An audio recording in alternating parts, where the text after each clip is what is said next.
It was around 2007, and according to both Keanu Reeves and Gard Hollinger, it all started with one surprisingly ordinary request: a sissy bar.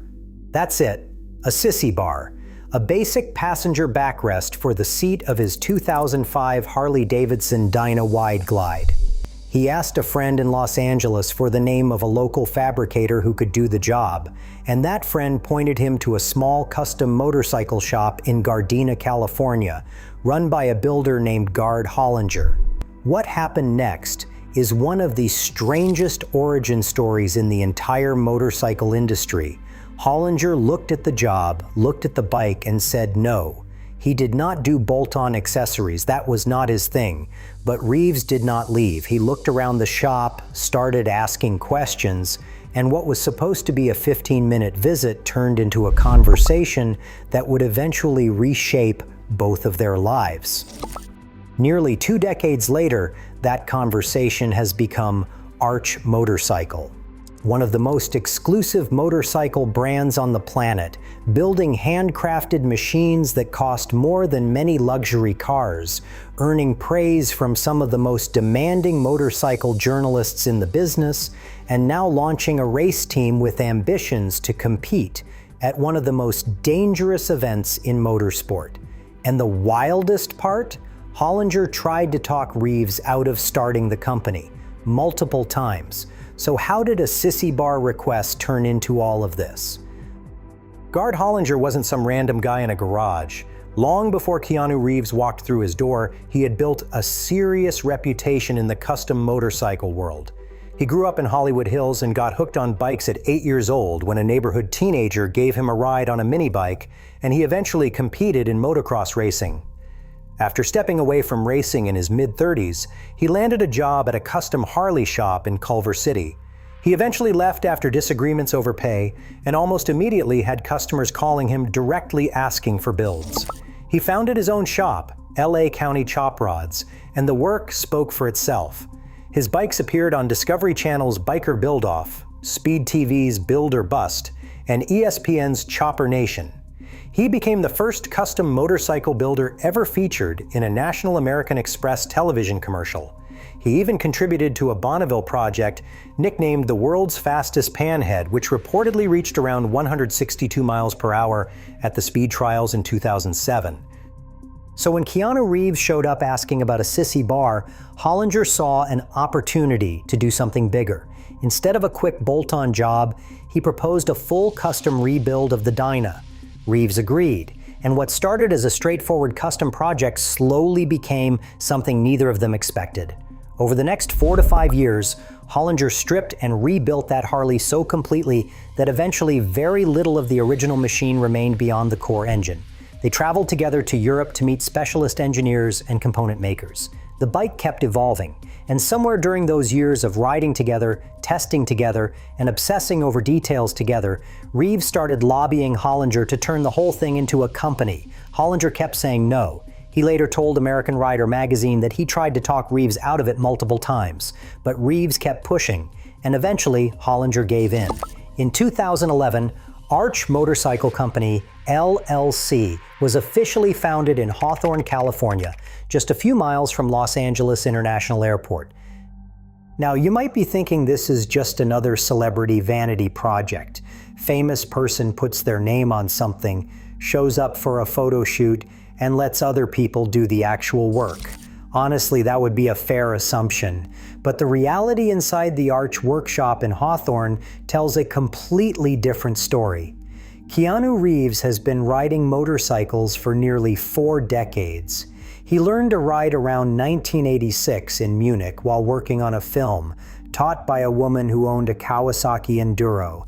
The moment he got back to Los Angeles, he bought his first bike and basically never stopped.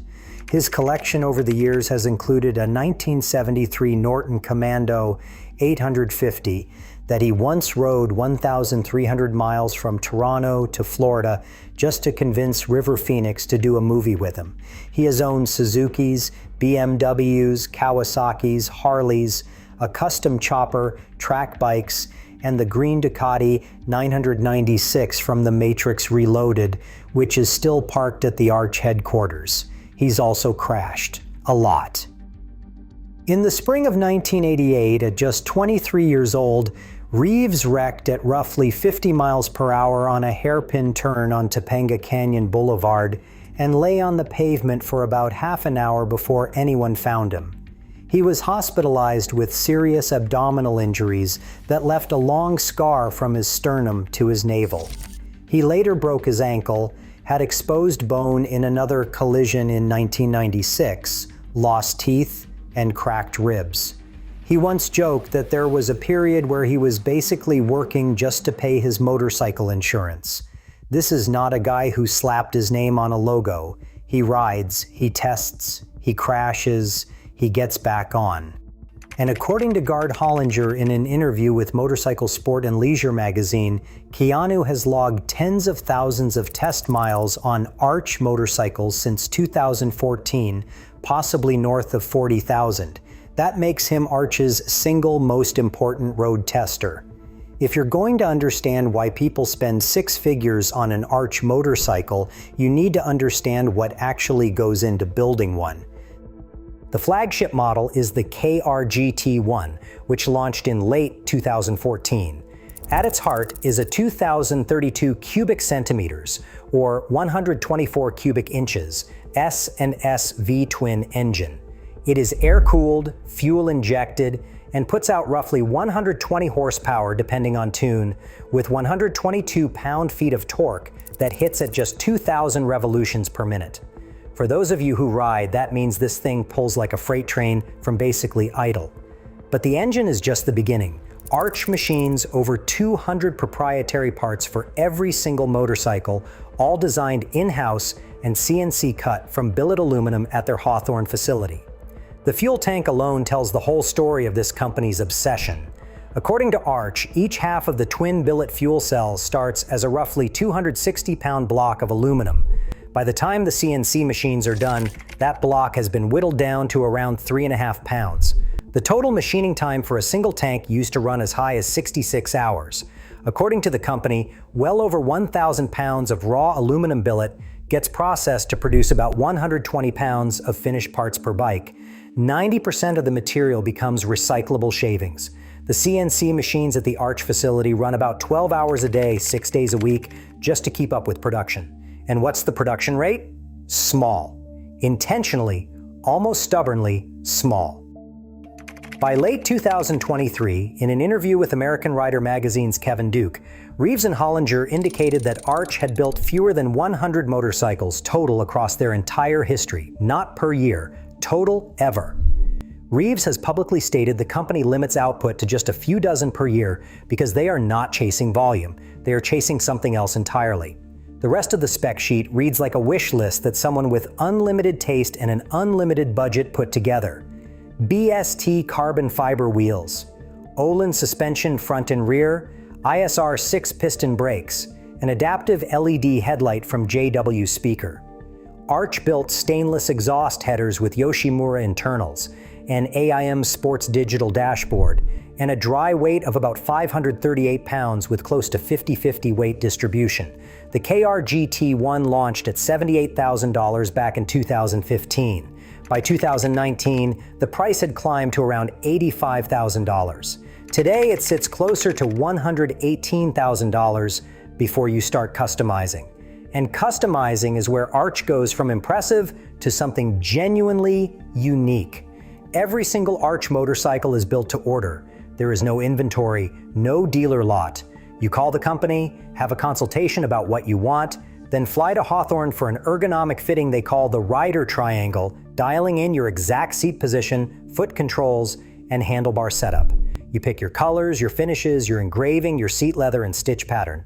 Designers create visual renderings of your specific bike. Then the build begins, typically taking several months from confirmed order to delivery.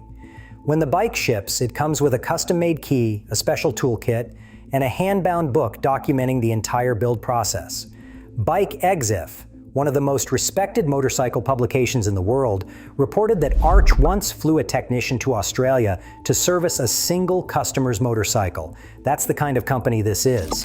In 2024, Arch partnered with Hexagon, a global precision metrology company, to bring industrial-grade three-dimensional scanning and digital ergonomic capture into their process. Now, every customer's build gets a permanent digital record, ensuring future service and parts can be matched exactly to the original specifications. If you're enjoying this deep dive into Arch Motorcycle, hit subscribe. I cover stories like this every week, digging into the brands and builders most people never hear about. Now let's talk about what happened when Arch decided the KRG-T1 wasn't enough. In October 2022, Arch unveiled the 1S at a launch event in Los Angeles. This was their second production model and a significant departure from the KRG-T1. Where the flagship is a classic American power cruiser with forward controls and a relaxed riding position, the 1S is a sport cruiser. Mid-mounted controls, a more aggressive, forward-leaning posture, a single-sided swing arm that gives the rear wheel this dramatic exposed look, 17-inch BST carbon fiber wheels instead of the KRG-T1's larger 19-inch and 18-inch setup.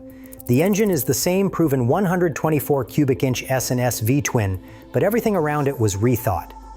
New Arch-designed exhaust, a carbon fiber fuel cell with an integrated downdraft intake and a cleverly hidden flip-up gas cap. Öhlins TTX rear shock, ISR brakes with Bosch, ABS, all of it hand-built in Hawthorne. Price tag? $128,000. The motorcycle press took notice. Cycle World described it as a bespoke V-twin sport cruiser. Ultimate Motorcycling's review concluded it was authentic performance dressed in design that's second to none. Rider Magazine praised the incredible attention to detail and one-of-a-kind design features. These are publications that have reviewed thousands of motorcycles and hold very high standards. The 1S earned real respect. But Arch wasn't done pushing boundaries. Not even close. Back in November 2017 at the EICMA motorcycle show in Milan, Reeves and Hollinger revealed something that made the entire industry do a double take: the Arch Method 143. If the KRG-T1 is a performance cruiser and the 1S is a sport cruiser, the Method 143 is something from another dimension entirely. The engine alone is a monster. It is 2,343 cubic centimeters, a V-twin, which is 143 cubic inches, hence the name. It reportedly produces around 170 horsepower. But the real headline is the chassis. It is a carbon fiber monocell structure developed with Suter Industries in Switzerland that serves as the bike's primary structural element, its fuel storage system, and its air management system all at once. It was the first American production motorcycle ever to use anything like it. Layered carbon fiber, aluminum, and fine leather bodywork wrapped the whole package. A custom Öhlins fork was built exclusively for the 143. It has carbon fiber BST turbine wheels and a titanium carbon aluminum exhaust. It looks like something that should not exist yet. The Method 143 is limited to just 23 units worldwide. Each one is bespoke, fitted to its individual owner. And the price? Between $250,000 and $295,000, depending on who is reporting and when. The bike has been shown at Pebble Beach Concours d'Elegance, the Goodwood Festival of Speed, and on Jay Leno's Garage. Hollinger described it to American Rider as the 1S design development going too far, and then saying, "We really like that," which might be the most Gard Hollinger thing ever said. The Method 143 also had one of the coolest crossover moments in recent motorcycle history. When CD Projekt Red was developing the video game Cyberpunk 2077, they worked directly with Reeves and Hollinger to create an in-game motorcycle called the Arch Nazare, based on the Method 143 design. The game studio actually sent their sound recording team to the Arch workshop in Hawthorne to capture real engine audio from actual Arch motorcycles. Hollinger told PC Games N that the studio used the real bike as a starting point and then pushed the design further into the future. Here's a detail that tells you everything about how Keanu Reeves approaches Arch versus his film career. Despite starring in the John Wick franchise, a series known for incredible motorcycle chase sequences, Reeves has deliberately avoided putting Arch motorcycles into those films. The John Wick films used Yamahas, Suzukis, and various stunt platforms rather than Arch motorcycles. Reeves told Men's Journal he has no interest in using his movies to sell his motorcycles. Arch earns its reputation on the road, not on a film set. So how does the motorcycle world actually view Arch? After some initial side-eye, which is totally understandable when a Hollywood actor starts a motorcycle company, the coverage from major motorcycle media became notably positive. Bike Exif's on-site review of the Hawthorne facility concluded that every component is the best available for the job, and the quality of construction is superlative. Motorcycle.com positioned the KR-GT1 as motorcycle as designer watch or collectible artwork. Motorcycle News in the UK explicitly placed Arch alongside Bro Superior, the Confederate Hellcat, the Aston Martin-branded AMB 001, the Norton V4 SV, and the Ariel Ace. That's the ultra-premium bespoke V twin tier. The company that started from a sissy bar request is now mentioned in the same breath as some of the most legendary names in motorcycle manufacturing. Are there criticisms? Of course. The price is the price, and it's not for everyone. The 124 cubic inch air-cooled V-twin puts out serious heat in slow traffic. There's no ride-by-wire, no traction control on the standard models, and the OEM switchgear on the handlebars has been called out as the one generic component on an otherwise bespoke machine. Fair enough. But for the customers who buy these bikes, and they exist around the world from Austria to Malaysia to Qatar, none of that matters. They're buying something that was built by a dozen people in a workshop in Hawthorne, California, with their name and their body measurements literally machined into the design. And now, the Arch story is entering its most ambitious chapter yet. In April 2025, Arch officially launched Arch Racing and entered the MotoAmerica Super Hooligan National Championship. This is professional flat track and road course racing against teams backed by Harley-Davidson, Indian, and Ducati. A tiny bespoke manufacturer from Hawthorne decided to line up against the giants. The race bike is called the 2SR. It is a completely new platform built around an all-new proprietary air-cooled V-twin engine developed in partnership with Switzerland's Suter Industries. That engine spins to 7,000 RPM and is designed from scratch to be Arch's next-generation power plant, eventually making its way into production bikes. Hollinger previewed a roughly 2-liter displacement for the next evolution. Their rider for the inaugural 2025 season was Corey Alexander, who holds a 2013 AMA Pro Supersport East Championship and a 2022 MotoAmerica Stock 1000 title. At Daytona, Alexander put the brand new Arch 2SR into 7th place, the team's first ever top 10 finish. Over the season, he added a 6th and an 8th place finish as well. For 2026, Arch expanded the team by signing Jeremy McWilliams, a Northern Irish veteran with over 100 Grand Prix starts across 500cc, 250cc, and MotoGP classes. McWilliams won the 2001 Dutch 250cc Grand Prix at Assen riding for Aprilia and collected 2 500cc podiums at the Italian and British Grands Prix. He is experienced, fast, and exactly the kind of rider who can help develop a brand new racing platform. When asked why a tiny company that builds fewer than 100 bikes total would enter professional racing, Hollinger gave a characteristically direct answer to the press. He said the timing never felt right until now, but while testing the new engine and platform, it became clear they had a monster on their hands, and they needed to put it to the ultimate test. He acknowledged it sounds crazy to build a race team and go up against industry giants, but that kind of crazy is basically the Arch mission statement at this point. The long-term ambition? Hollinger has suggested the Isle of Man TT is on the horizon, one of the most dangerous motorcycle races on the planet, run on public roads at average speeds above 130 miles per hour. On top of racing, Reeves and Hollinger premiered Visionaries, the Arch project, on the Roku channel in March 2025.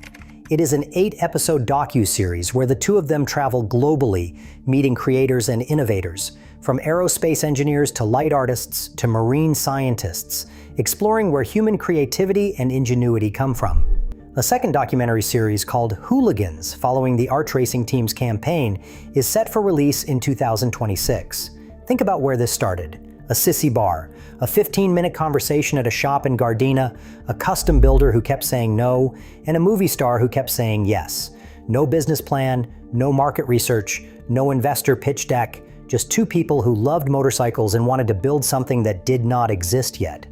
15 years later, Arch has produced fewer than 100 hand-built motorcycles, earned real credibility within the motorcycle press and among high-end builders worldwide, put a bike in one of the biggest video game releases of the decade, launched a professional racing team, and is developing a proprietary engine platform from scratch with one of the most respected engineering firms in motorsport.